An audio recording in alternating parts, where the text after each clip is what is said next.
Video like जरूर कर लीजिए और ऐसे वीडियो लगातार फ्री में पाने के लिए चैनल को तुरंत सब्सक्राइब कर लीजिए और बेल आइकन को जरूर टैप कर लीजिए ताकि आगे भी सारे वीडियो आपको मिलते रहे। यूट्यूब में फॉलो करते हैं तो प्लीज ये वाला फ्री टेलीग्राम चैनल जरूर ज्वाइन कर लीजिएगा। सारे नोटिफिकेशन सारे अपडेट यहीं पे आते हैं, ध्यान रखिए। दोस्तों, स्वागत है आप सभी का ऑनलाइन एग्जाम प्रिपरेशन पर, which is the part of study for civil services.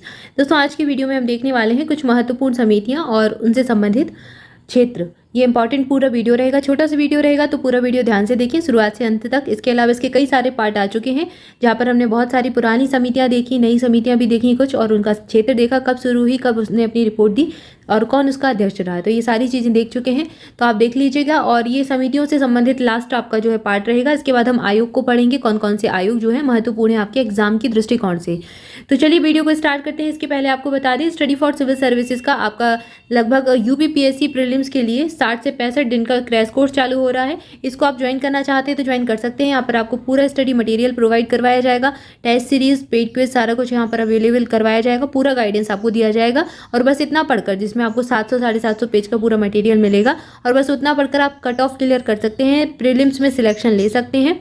तो आप अगर ज्वाइन करना चाहते हैं तो डिस्क्रिप्शन में दी गई डिटेल को फॉलो कर सकते हैं। पूरे आपको स्टेप्स दिए गए हैं और कॉन्टैक्ट डिटेल दी गई है, उन पर कॉल करके जानकारी आप पूरी ले सकते हैं। कैसे ज्वाइन करना है सारा कुछ आपको डिस्क्रिप्शन में मिल जाएगा। चलिए वीडियो को स्टार्ट करते हैं। हम सबसे पहले समिति देख रहे हैं CR राव समिति। सी राव समिति जो है ये कृषि नीति से संबंधित थी। इसका जो क्षेत्र था कृषि नीति थी, ये चीज़ याद रखें। अब आपसे प्रश्न जो है ऐसे पूछे जाते हैं, दो तरीके से प्रश्न पूछा जाता है। या तो आपसे पूछेंगे कि निम्नलिखित में से दिए गए मिलान में कौन सा सही सुमेलित नहीं है, तो आपको समिति का नाम दे देंगे, संबंधित क्षेत्र दे देंगे, 3 ऑप्शन सही होंगे और 1 ऑप्शन गलत दे देगा। तो आपसे पूछेंगे कौन सा सही नहीं है, तो गलत वाला आपको चुनना होगा। तो उसके लिए आपको चारों पता होने चाहिए कि चारों में कौन सा किसका सही है, ठीक है। और एक आपसे प्रश्न पूछते हैं सही मिलान करने के लिए, दूसरा आपसे जो टाइप पूछा जाता है सही मिलान करने के लिए 1 2 3 4 आपको ऐसे करके दे देंगे ABCD, उसमें आपको मिलान करना रहेगा। तो एक तरफ आपको समितियां, दूसरी तरफ क्षेत्र दे देंगे मिक्स करके, किसी का सामने मतलब मिक्स कर देंगे, किसी के सामने कोई और का क्षेत्र डाल देंगे, फिर आपको सही मिलान करना रहेगा। तो जोड़ी के टाइप में आपको ऐसे भी प्रश्न पूछा जाता है। तो ऐसे ही प्रश्नों के लिए आप तैयार रहें। क्षेत्र याद रखना है, समिति का नाम याद रखना है। सी राव समिति किससे संबंधित थी? कृषि नीति से संबंधित थी। GB रामकृष्ण समिति किससे संबंधित थी? विनिवेश से संबंधित थी। इसके बाद रघुनाथ अनंत माशेलकर पैनल, ये जो पैनल है ये स्वच्छ भारत अभियान जो चला था उसकी सर्वोत्तम तकनीकों का सुझाव देने के लिए बनाया गया था। रघुनाथ अनंत माशेलकर पैनल, इसका निर्माण किया गया था। स्वच्छ भारत अभियान बहुत चर्चा में रहा, ठीक है। एक बहुत बड़े लेवल पर जागरूकता को करते हुए ये अभियान चलाया गया था। तो इसकी डेट भी आपको याद रखनी है, इसके बारे में हम पढ़ चुके हैं। जो स्वच्छ भारत मिशन चला था ये हमने पूरा पढ़ा है। स्कीम वाला एक आपका भी टॉपिक चल रहा है साथ ही साथ में, तो आपको एक दिन स्कीम का वीडियो मिलता है, फिर एक दिन समिति का मिलता है। तो स्कीम वाला भी आप साथ साथ अभी से तैयार करते जाएँ, इंपॉर्टेंट रहता है वो भी। आपसे योजनाएँ भी इसी तरीके से पूछी जाती हैं, तो उसको जरूर देख लें। और जल्दी से कॉमेंट करके बताएं स्वच्छ भारत मिशन भारत में कब चालू किया गया था। इसके बाद KB कामत पैनल है, ये जो है ये MSME क्षेत्र की जांच करने के लिए बनाया गया था। कुमार मंगलम विरड़ा जो रिपोर्ट है ये किससे संबंधित थी? निगम से संबंधित शासन प्रणाली के लिए जो है ये रिपोर्ट बनाई गई थी। नरेश चंद्र समिति, इसका संबंध था कॉर्पोरेट गवर्नेंस से या फिर एविएशन सेक्टर से। राकेश मोहन समिति, इसका निर्माण किया गया था आधारभूत संरचना की वित्तीयन से संबंधित ये समिति थी, ठीक है। आधारभूत जो संरचना होती है उसका वित्तीयन कैसे किया जाए इसके बारे में इनको अपनी रिपोर्ट देनी थी, राकेश मोहन समिति। इसके बाद DK गुप्ता समिति, DK गुप्ता समिति जो है ये दूरसंचार विभाग की पुनर्संरचना से संबंधित थी। नेक्स्ट है सुंदरराजन समिति, इसका संबंध था खनिज तेल में सुधार से संबंधित थी। जो खनिज तेल होते हैं पेट्रोलियम आदि, इनमें कैसे सुधार किया जाए इससे संबंधित थी सुंदरराजन समिति।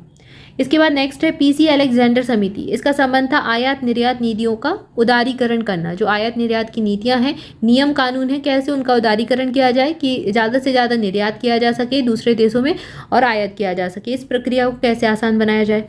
फिर है तिवारी समिति, यह औद्योगिक रुग्णता से संबंधित थी। जो औद्योगिक इकाइयां हैं बीमार पड़ चुकी हैं, कैसे उनका पुनर्वास किया जाए, तो उससे संबंधित जांच इसको करनी थी।